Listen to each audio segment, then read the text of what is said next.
Ahakoa te kaha whakahe a te kura tuatahi o tō te rā I Rotorua, kua whakae tonu I te mana tuku raihana Waipiro, kia tū tētahi toa hoko Waipiro, tata tonu ki te kura. He ngā kaupauri mo te kura tuatahi o tō te rā, nā te arokore o te mana tuku raihana hoko Waipiro, ki a rātau auwe. The most ridiculous thing is, within this paper they say to us, there are only 6 points that you can fight this on.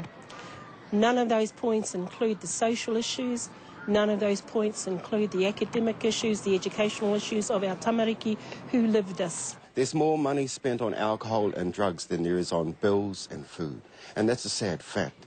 You know, and I'll probably get shot for saying that, but people will be nodding their heads and go, yeah, he's right. And that's sad. And how do we stop it?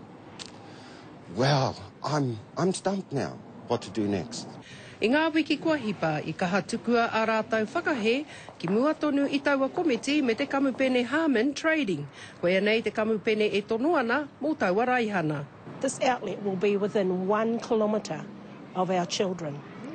It's just down the road, within 1 kilometre of our pedestrian crossing. We have 7 outlets around, and that's just too many. We have a community in crisis that's trying to escape from their tragedies, and the more alcohol that's brought in, it just makes it easy accessible to them. I tēnei wā, ahakoa kāre I Wikitoria te kura tuatahi o tō te rā. Engari he take nui tēnei kāre anō kia mutinoa ki konei.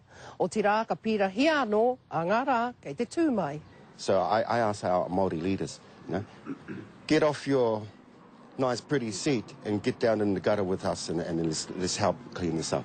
As long as we can delay more alcohol in this area, we will do what it takes to do that. A koa ke anō I tēnei maramatonu, ka puta I ngā whakatau a te kāwanatanga, me ngā whakarerekētanga mo te ture hoko Waipiro hou. Ko Henerangi Goodman, mō te karere.